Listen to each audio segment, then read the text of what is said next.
Harry IV, la véritable démonstration sur la manière dont les pyramides ont été construites. Enfin, une enquête rigoureuse explique comment les anciens Égyptiens ont bâti les pyramides. Une découverte extraordinaire révèle qu'elles n'étaient pas construites avec 200 000 ouvriers ou des extraterrestres. Selon les archéologues, les pierres taillées viennent des carrières toutes proches, tirées sur des traîneaux, hissées sur des énormes rampes et ajustées par une armée de travailleurs. Hisser du sol un bloc de 30 tonnes requiert la force d'au moins 1200 hommes. Ils auraient construit une rampe, droite ou circulaire, de plus d'1 kilomètre de long, qui demande plus de matériaux que la pyramide elle-même. Et ils finissaient dans une sorte d'embouteillage jusqu'à ce que chaque bloc soit en position. Or, des récentes études scientifiques ont découvert la présence d'éléments artificiels dans les pierres des pyramides. Ils trouvèrent les traces d'une réaction chimique, plus précisément une géosynthèse, c'est-à-dire la fabrication de minéraux par la chimie. Ainsi, les Égyptiens ont construit les pyramides en utilisant une pierre artificielle, parfaitement identique à une pierre naturelle. Les blocs de calcaire ont été moulés sur place. Un chercheur français, le professeur Joseph Davidovits, chimiste, expert en géopolymères et en ciment ancien, a résolu l'énigme. Il a découvert la vérité en trouvant des bulles d'air et des fibres piégées dans un calcaire de la Grande Pyramide. Il a découvert des coquillages fossiles en désordre, mélangés, au lieu d'être normalement en couche sédimentaire horizontale. Il a confirmé l'existence d'une technique oubliée, grâce à la stèle d'Irtisen, qui se trouve au musée du Louvre. Et aussi, à l'aide des vaisselles de pierres énigmatiques découvertes dans le labyrinthe sous la pyramide de Saqqara. Le mystère est finalement élucidé lorsqu'il découvre des hiéroglyphes sur une ancienne stèle de l'île de Séhel, près d'Assouan, au milieu du Nil. Elle contient la formule chimique utilisée par le grand prêtre Imhotep pour créer les pierres de la première pyramide de l'histoire, la pyramide à degrés de Saqqara.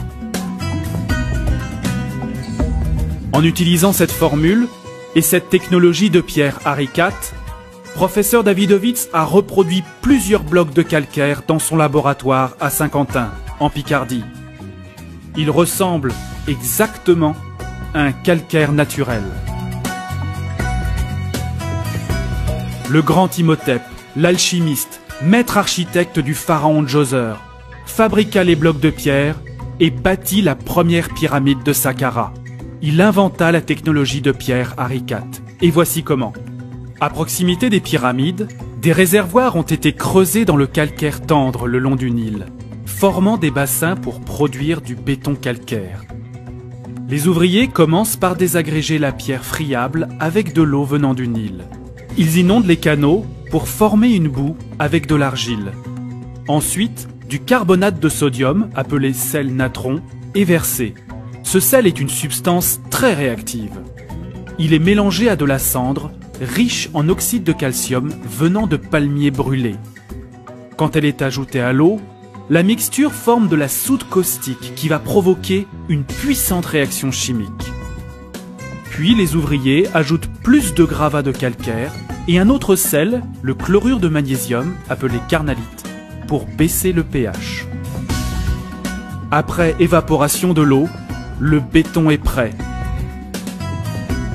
La pâte de calcaire est ramassée dans des paniers pour être transportée vers les pyramides. Les fouilles archéologiques ont montré que seulement 2500 personnes ont travaillé sur le chantier. En fait, la théorie de la pierre réagglomérée n'a pas besoin de plus d'ouvriers. Avec l'aide de rampes en bois et des assises déjà en place, des hommes portent un panier et versent le contenu dans les moules. Puis, le béton de calcaire est compacté et mis à durcir. Des moules en bois ont été préparés.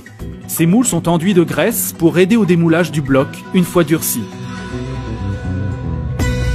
Le mélange est damé dans un moule, comme on tasse la terre avec la technique du pisé, donnant un calcaire réaggloméré, dur et dense. Les ouvriers se tenaient dans le moule, pilonnant la matière humide avec un pilon en bois, tassant le tout contre le bloc voisin déjà en place, produisant ainsi un joint très fin. C'est ainsi que les successeurs d'Imhotep ont bâti les millions de blocs de la pyramide de Khéops, l'une des 7 merveilles du monde antique.